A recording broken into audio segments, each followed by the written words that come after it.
Yo, how's it going everybody? And welcome to the new update. I hope everyone's enjoying the free-to-play, and I know I've been enjoying it because due to the free-to-play update, I've actually been growing quite a lot on YouTube. And so I want to start off the video by saying thank you for everyone who has been showing support, all the comments, likes, new viewers, new subscribers.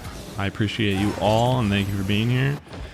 I've done this video before, but I'm going to be going a little bit more in depth because there are new settings, and I'm going to be talking about what I personally suggest as a keyboard and mouse player you use settings wise, and I'm also going to be talking about not just controls but also like video settings, things like that. I haven't really gone over that before, so I'm going to hop on into our options, and in my gameplay I like to use unlimited boost in free play, but if you are someone who likes to practice more realistic type shots where you are actually limited to boost, so going for say like a ceiling shot, like a wall shot, something like that, that actually, or an air dribble specifically, I would say, something that requires you to limit the amount of boost you use, that's a time where this might be an option that's good to turn off or turn off. I think it's automatically turn on, but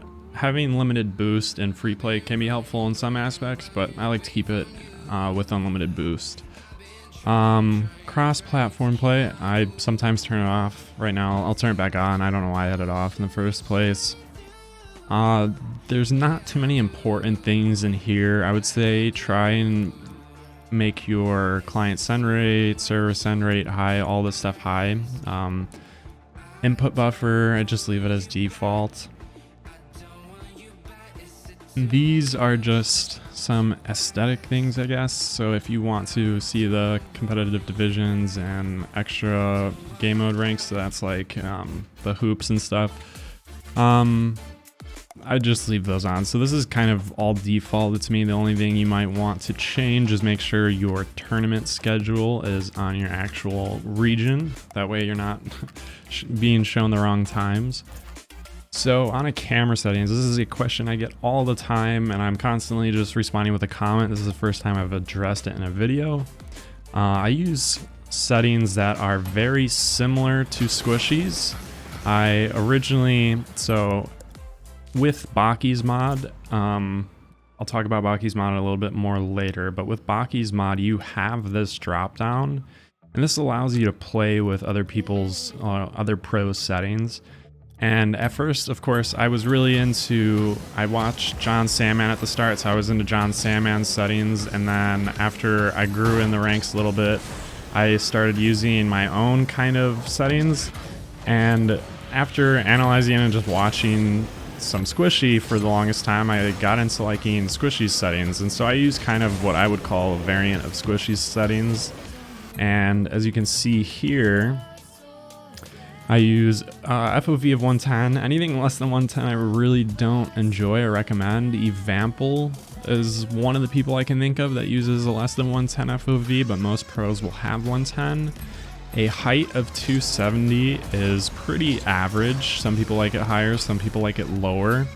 And this is all stuff that you can adapt and change to what your liking is. This is personally what I like, and I think it's a good camera layout. I also think Squishy Muffins has a good camera layout. I also think Justin does. It just depends on what you like. So I like a distance of 270. I've seen between 250 and 280. It's kind of common. Height, I have at 80. I have height at 80 with a angle of -5. I've also seen heights that are higher, like 100 with a higher or lower angle, so like -7, something like this. This is often seen more in lower ranks because people like to see over the ball. I don't know, after growing and doing more aerial stuff, I find that having a higher camera setting with a lower angle can be sometimes weird when air dribbling. So I personally enjoy having mine set to -5 angle and 80 for my height. So now stiffness and swivel speed. These you might not know what they do. So let me explain real quick what stiffness does. So when you go and are driving around, your camera kind of sticks with you, but when you go supersonic, watch how the camera kind of goes further away from the car. It might be a quick difference that isn't very visible, but when I stop, you can see my camera kind of goes straight up to my car. So let's change my stiffness now to be 1. So I'm full boost, stop. The camera didn't really change there. So my camera is always kind of going to be stiff to the car. It's never really going to leave me much space. And this is something, once again, you kind of do what you like. I personally like it right in between at 0.5 because if you have a stiffness of 0, watch how far back the camera can go from your car. So my car almost looks like it's twice as far away from... It's so weird. It's like having a 200 FOV, but when you're dribbling, it'll be up close, normal, and then you go supersonic, and then all of a sudden your car is across the field, it looks like. So I don't like having a super stiff car or camera. I don't like having a unstiff. Is that a word? Unstiff? I don't know. I don't like it being this much. So I keep it at 0.5, right in the middle. I think that's the most comfortable for me. And then swivel speed. This is your swivel speed. This is your look to the car. So when you turn ball cam, wait, am I right with that? Swivel speed.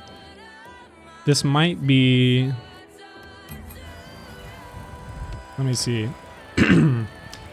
I think swivel speed might actually be when you look left or right. This is something I will talk about when I get to my controls. Let me see if I turn it up all the way. Yeah, I think this is definitely your look left and look right. So I'll talk about this more when I get to my controls because I use, if you're looking at the overlay, I use these thumb buttons to look left and right. So that controls the speed at which that happens. The transition speed is the one that has to do with the focus on the ball. So if I turn my transition speed all the way up, this is instant snap. Don't use this. Please don't ever use this. It is confusing. You are going to confuse yourself, and I don't know anyone who has used a transition speed of 2 or the highest, because this is just not fun, and you're going to confuse yourself. You're going to get mixed up. Like, just switching like this, I have no idea what I'm doing. So definitely do not keep that all the way up. If you like it a little bit faster, you can have it in between. I like it all the way at the bottom. So 1, is it? Yeah, 1. This is just, it feels more natural, and I can switch in between. So a common thing, like I'll switch in between the boost and the ball like that, so I can see where I'm heading towards and where the ball is. I'll switch in between, and this just feels like a more comfortable transition speed.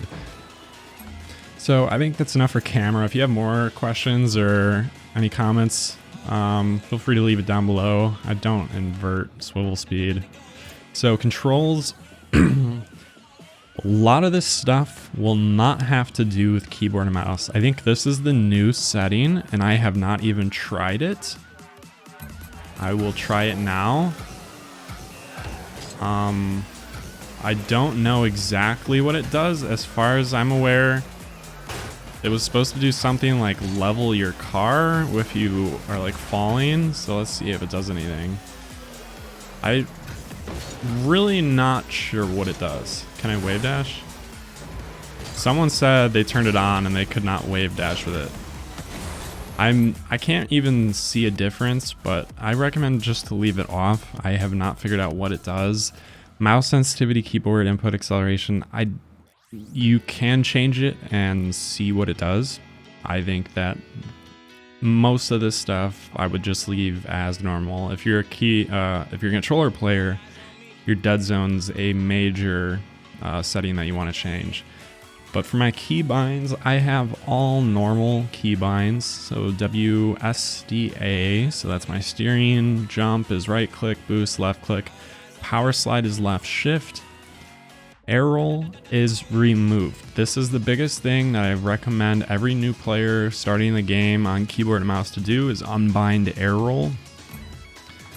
Unbinding air roll allows you to do a lot of things because you learn to use E and Q for your air rolling, because normally you would do shift and A to air roll left while you just hold Q to air roll left. And this is something that, I mean, it's really debated in my community at least. There's a lot of people that dislike it, and there's some people that really like it, and that were glad I mentioned it. I think personally, if you want to grow and you are looking to do some harder mechanics, it almost becomes impossible to do some of the harder mechanics like flip stalling when you have shift bound air roll.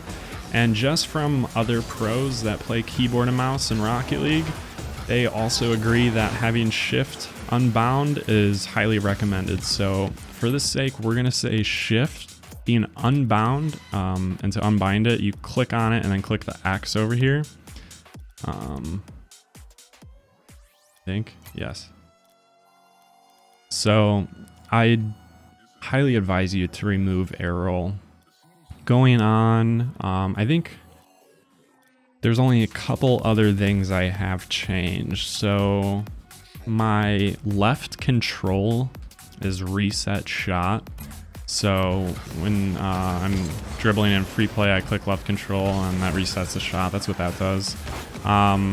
You can make that whatever. It's just control is a button that wasn't being used and it's close by, easy to click. So that's why I chose that instead of backspace, I think it was. Just a little further away, didn't make much sense.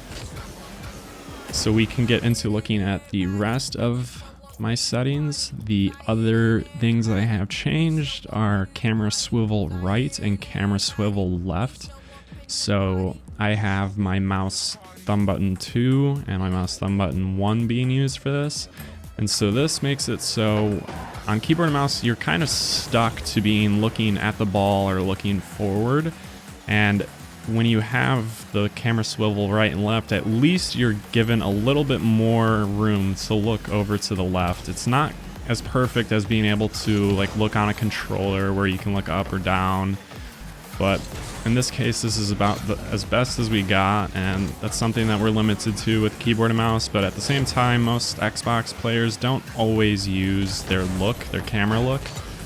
Very rarely will you watch like Squishy or another pro play, and sometimes they'll use their camera swivel and look, but it's not a thing that's used like every single game, all game long. It's very rare that I'll use this, mainly if I'm checking to see if the boost is there or something. So if I'm trying to see if the right back boost is there, I'll kind of give it a swivel over to the right and look and go back. So that's it for my controls. Everything is all pretty much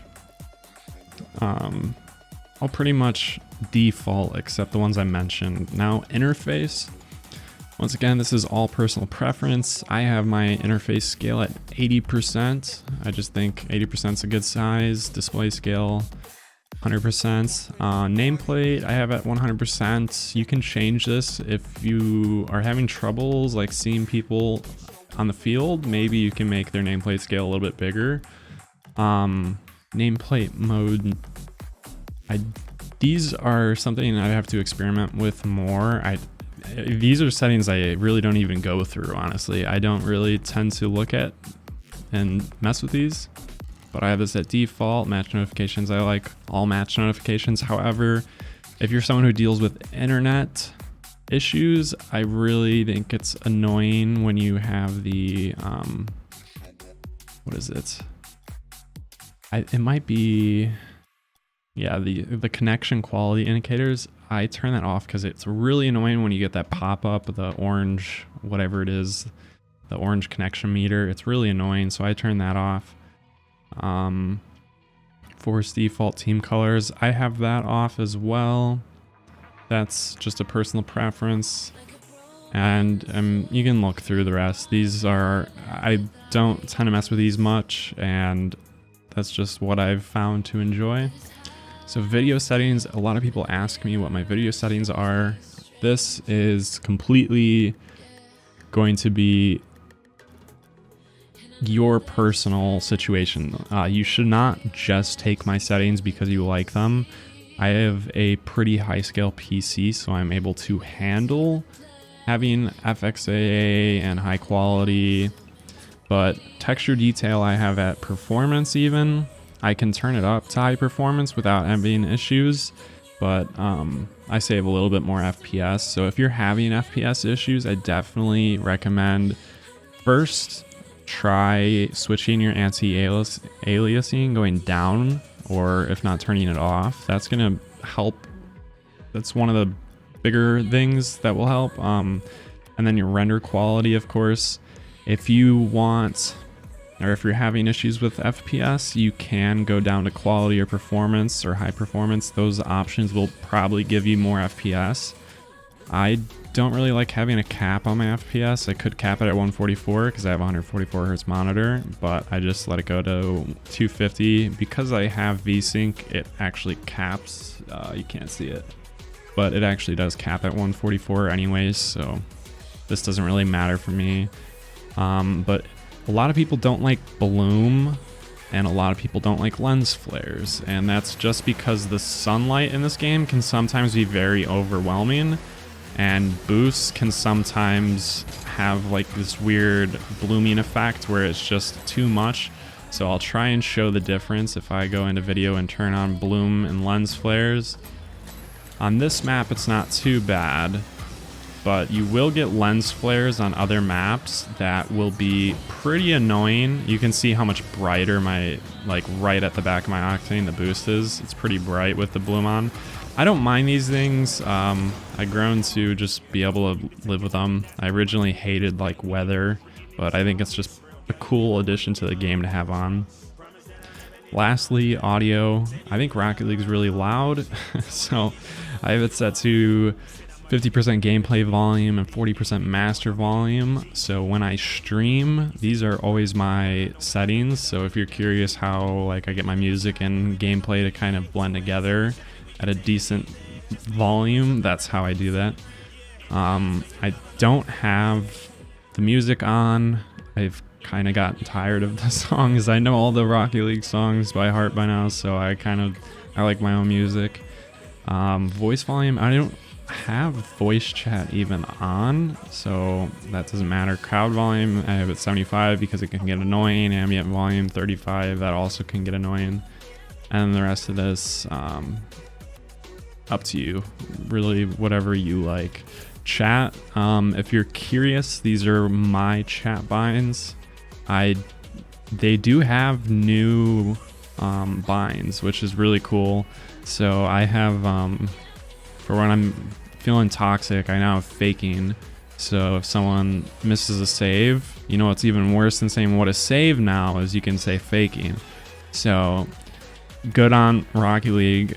More ways to be toxic, of course, but some of these are kind of funny and some of them can actually be useful. So here you are. If you want, you can take a screenshot. This is what I have for my chat settings.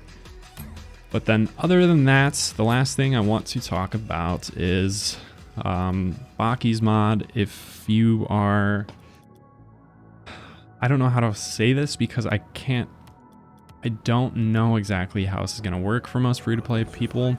I think if you download the game through Epic Games, you still should be able to use Baki's mod. But Baki's mod is very useful for training, and they just updated it. So Baki's mod allows you to do things like pass the ball to yourself. You can do, this is like a backboard read. So if you want to practice your backboard reads, you can use the keybind for that. 3 kind of rolls it to you, and then 4 just lets it pops it on your hood so you can practice dribbling, air dribbling, things like that. And Baki's mod just makes training a lot more fun, even if you're on your own training, because you can pass the ball to yourself and try and go for cool shots and reads, things like that. And Baki's mod you install at, I'll leave a link in the description below, but it's a simple install. You get an exe file and all you have to do is run it, and you don't want to, it's not an install. That exe is your the mod that you run. So you want to save that .exe file and not delete it. It's not like a one click and then it's installed. You have to run Baki's mod before you start your game every time. And so Baki's mod gives you access to this menu if you click F2, and you can do what I was just doing there in training, was the normal mode for, you can see here it says 1 for pass, 2 for rebound, 3 for roll 2, and 4 place the ball on top of your roof. Some of these other modes, it depends. Air dribble mode, it gives you more setups for specific things, let's say. And if you do training packs, variances, however that plurals into. My English is awesome. Where is it? Custom. So if you go into a custom training, let's just play one of these. You can turn on high variance and it will change around these shots quite a lot. So let's see what this is kind of, yeah, that you can tell by that bounce is a lot different. Well, let's just score this one and I'll show the example of like the next one. So this one gives me, these are kind of like average passes. These aren't like major, these weren't like air dribble passes I thought it would be, but it's kind of passing down and you can tell just it's kind of slightly varied. But if you do a training with more aerial passing and harder reads, it can make it a lot harder and it can test your training a lot more. I'm trying to think of what else to cover. I think definitely as a new player to Rocket League, sit in training and go into these training packs, try these, go into free play. When you're first getting into this game, all you want to do is learn how to become more comfortable with hitting the ball around the map, how you learn mechanics and things like that. A lot of people rush into the game. They get the game and they go straight into competitive. They want to play, and you can do that. That's what I did. But I've learned over time that your learning is really in the lower ranks based on your understanding of the game and mechanics, and this is all stuff that you learn in training. So you sit in training, you practice your mechanics, you practice your half flips, your, I don't know, there's so many mechanics now, and I have a whole playlist for a lot of them. So you have like your half flips, your flicks, your double touches, your air dribbles, your ceiling shots, wave dashes. All these things are things you can practice inside of training, and once you're comfortable with them in training, try and take yourself out into competitive and use these new mechanics and see how they work for you. This is something I just think that's really important. Don't think of the game right away as you're going to be amazing and I'm gonna hit comp. You may be one of the odd people that stand out and are able to rank up really easily right off the bat, but a lot of people, this game takes practice, and the best way to practice is sit in training and get comfortable with the game. So I know this wasn't like the most in-depth video, but I do have a whole tutorial series that is blowing up right now for the beginner mechanics guides, so things like half flipping. So if you found this tutorial helpful and you want more, feel free to watch that playlist and give those videos a like. Of course, I will have future videos coming out soon, so if you like my content, feel free to subscribe, and if you want to turn on the notification bell, that way you get alerts when I have a new video posted. I know there's some people who don't always get notified, so that's just a way to get notified whenever I post a new video. And if you like this video, of course, feel free to leave it a like. Right now, I think about 20% of my audience is subscribed, and it's not a bad number at all. I'll take it. There's a lot more people that watch my videos that could be subscribed, but for now, I'll take what I can get, and I appreciate everyone just for watching, even if you don't subscribe, but you watch. Thank you, and as always, I'll catch you guys in the next video.